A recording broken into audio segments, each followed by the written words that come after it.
You have a charging cable somewhere near you right now, in a bag, a drawer, coiled on a nightstand. It is the most unremarkable object you own. You have plugged something into it 1,000 times without thinking about it once. It has one job: move power from a source into a device. No source, no power. That's the whole deal. You have watched a phone die the second you unplugged it. That's just how a wire works. Here is the thing. Nobody ever taught you that rule. You just watched it happen enough times that it became obvious. A wire doesn't generate anything. It only carries what you give it. In September of 1859, for over 2 hours, across more than 100 miles of wire, with the battery switched completely off, a telegraph line kept working anyway. I wasn't the only one who found that sentence strange, not even close. I mentioned it to a friend who works in IT, expecting a shrug. He didn't shrug. He sat with it. "That shouldn't be possible," he said, and then he said it again, slower, like he was checking his own math. I brought it up at a dinner with people who have never read a single 19th century newspaper archive in their life. Same reaction. Not fascination, discomfort. The specific discomfort of hearing a rule you didn't know you believed get broken in front of you. And when I started asking around more deliberately, I found the same thing everywhere. Not a fringe curiosity, a quiet, shared unease about a wire doing something a wire is not supposed to do. How did we end up with a world full of cables and cords and lines running through our walls, and never once stop to ask what happens when the source disappears and the thing keeps working anyway? Here is what we've always been told, in the version you'd actually hear if you asked. A massive solar storm slammed into Earth's magnetic field and sent electrical currents surging through the ground itself. The telegraph wires, being long strips of metal running for miles, picked up that current like an antenna, enough to run the machines without the batteries. And I want to be honest, that explanation is not nothing. It is reasonable. It is the accepted account among space weather scientists today, built from real solar physics and confirmed by modern reconstructions of the 1859 storm. Long wires really do act like antennas in strong enough geomagnetic fields. This is not a fringe theory. It's closer to consensus than almost anything else in this story. It accounts for almost everything. Almost. What it doesn't fully settle is how clean the operation was. Not a flicker. Not a stutter. A Boston operator sat down and held a coherent 2-hour conversation with a man in Portland, Maine, entirely on power he had deliberately switched off. That's not induced noise on a line. That's a stable, sustained, workable signal for 2 hours. Most modern accounts of the Carrington Event stop right there, at the physics. A storm happened. Currents were induced. The wires carried them. Case closed. Move on to the aurora photos. And for most of what happened that week, that's a fair place to stop. Telegraph offices around the world reported shocks, fires, fused equipment, sparking keys. Chaos is exactly what an unshielded electrical grid should produce when it gets hit by a storm like that. Chaos, not a clean 2-hour conversation, which means the charging cable in your bag, the one that feels so ordinary, sits in that gap. In the space between what we've been told about how wires behave and what the specific record actually shows one wire doing. And then I found the account itself. Not a summary of it, the actual document. On the 2nd of September 1859, W.H. Allen, manager of the American Telegraph Company's Boston office, gave a statement that ran in the Boston Evening Transcript that same day. He said he had just finished speaking with the operator in Portland, Maine, a distance of more than 100 miles for over 2 hours, with the battery completely disconnected. He said the aurora borealis itself was supplying the motive power for the line. Not a rumor passed down. A named man, a named office, a named newspaper printed the same week it happened. 2 things sit in that single account: a working circuit with no battery, and a manager willing to put his name on the explanation that the sky was doing the work. One documented instance, one wire, one office, one signed statement. And the charging cable in your bag sitting quietly in the same category of object, a thing that is supposed to need a source to do anything at all. Here I have to slow down and tell you something most scripts like this one would skip past. I went looking for a second location.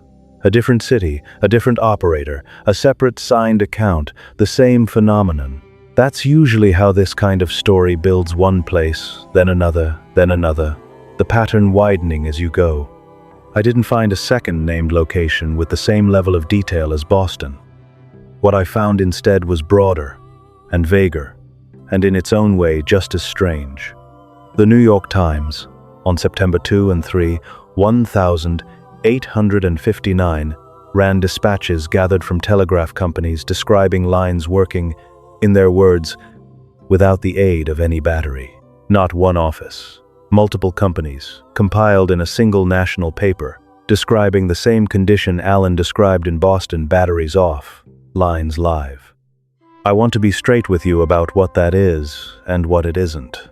It is not 5 separately sourced cities the way this kind of investigation usually lays them out.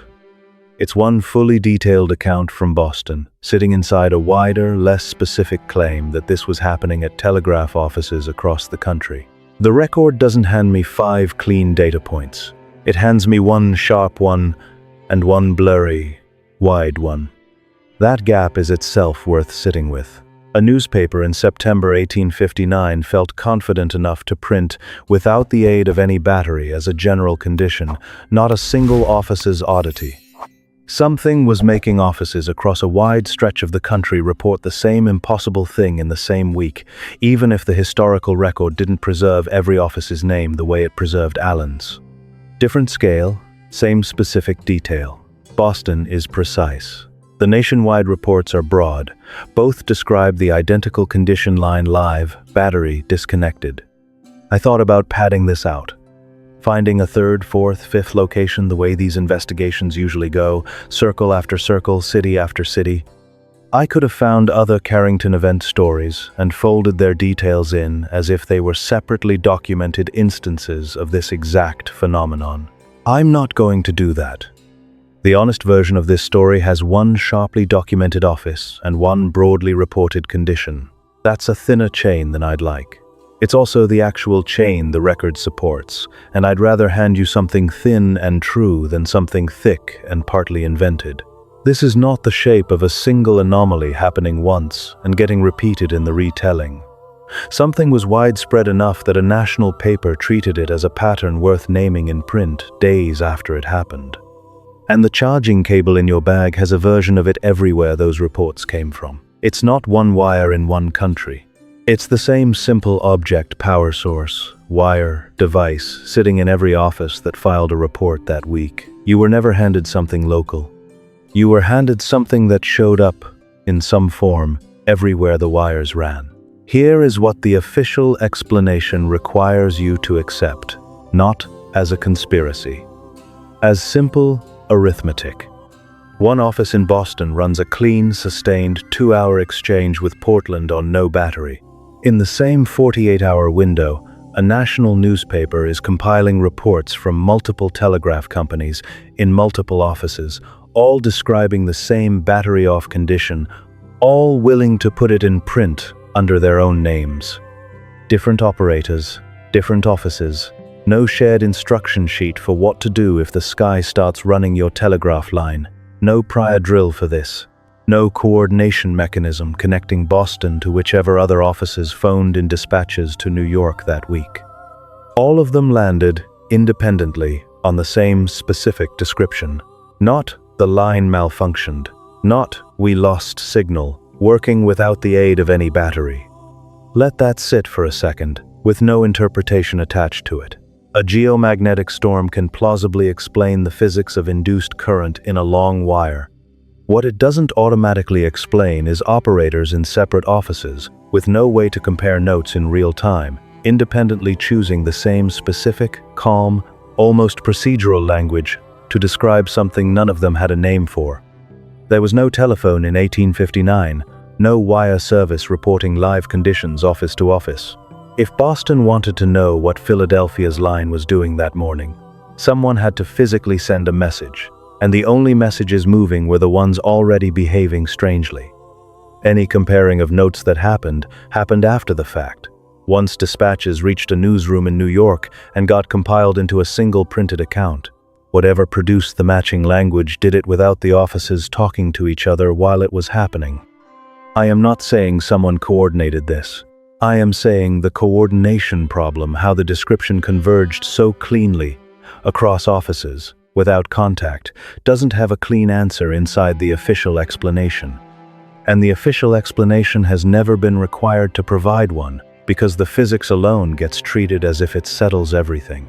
The cable in your bag is the direct descendant of that whole arrangement, a power source, a wire, and a device that only works if the source is doing its job.